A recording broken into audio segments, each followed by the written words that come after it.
So sa naging bakbakan nga po mga idol sa pagitan ni David Benavides kalaban si Sordo Ramirez, kung saan mga idol maaga po nagkasakitan ng dalawang fighter. Hirap si Benavides nasaktan sa una si Sordo dahil sobrang laki nito mga idol, pero pagdating sa round 4 mga boss, bagsak ito sa kombinasyon ni Benavides. At simulan nito mga idol, parang minasakar na ni Benavides si Sordo. Wasak na talaga ang mukha nito mga idol sa lakas ng kamao ng Mexican Monster. At yun nga, pagdating ng round 6 mga idol, bumagsak ulit si Sordo at sumuko na sa laban. Kaya panalo to si David Benavides via knockout. At siya na ngayon mga idol ang Unified Cruiserweight Champion at ganap na ito na 3 Division Champion. Samantala sa naging undercard naman po mga boss, sa bakbakan sa pagitan ni Angel Pero kalaban si Oscar Duarte, kung saan mga idol pinabagsak ni Duarte si Pero sa unang bahagi ng laban, pero bumawi naman ang dating title challenger at pinulbos nito si Duarte sa last quarter ng bakbakan. Akala natin mga idol panalo si Pero dito, pero kinagulat natin mga boss na pagdating sa scorecards ng mga judges, pinaboran si Duarte via split decision, na siya naman mga idol ang hindi nagustuhan ng mga boxing fans, kaya inulan ito ng boost sa mga live audience.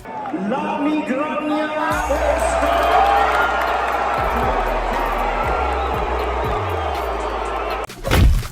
Samantala, isang magandang balita naman po mga boss para sa ating mga boxing fans dahil kasado na ang bakbakan sa pagitan ni Naoya Inoue kalaban si Bam Rodriguez sa 2027. Gaganapin daw ito sa buwan ng February sa IG Arena sa Nagoya, Japan. Bagong arena to mga idol, mas malaki pa sa Tokyo Dome. Merong 80,000 capacity ang boxing venue. Pero ang kondisyon dito mga boss, dapat ipanalo muna ni Bam Rodriguez ang laban nito kontra kay Vargas para sa WBA Bantamweight title. Tapos sa November, lalaban ito sa undisputed fight sa 115 pounds bago sumaba kay Inoue sa February, na para sa ating mga idol hindi talaga worth it na kukuha pa ng laban si Bam sa 115 pounds tapos aakyat ito kagad sa division sa 122 pounds. Delikado talaga ito mga idol. Okay lang sana mga boss kung taon ang pagitan sa laban, 3 buwan lang ang pagitan dito. Well, abangan na lang natin to mga idol kung matuloy man ang laban na to. Ang importante talaga dito mga boss, may panalo muna ni Bam ang dalawang laban nito, dahil kung hindi mga idol, sira talaga ang plano nito kay Inoue. At palagay natin mga idol,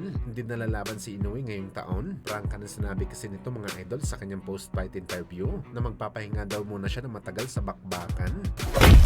Sa kabilang banda naman mga idol, matapos nga po ang viral na imahe ni Crawford kung saan nakatulog daw ito sa laban ni Naoya Inoue at Junto Nakatani, at marami ang nagsasabi mga idol na hindi daw ito tunay dahil hindi naman daw natutulog si Crawford sa laban. Hindi nga ito natulog sa laban habang pinapanood nito ang kaibigan niya na si Shakur. Si Inoue pa kaya? Baka napicturan lang daw si Crawford na nakapikit kaya nagmumukha itong tulog, pero nakita natin mga idol ang video sa larawan na to at tunay talaga nakatulog si Crawford ng bahagya sa laban ni Inoue at Nakatani. At dalawa lang ang dahilan dito mga idol kung bakit nakatulog si Crawford. Na boring talaga ito sa bakbakan o na jet lag lang ito sa biyahe papuntang Japan.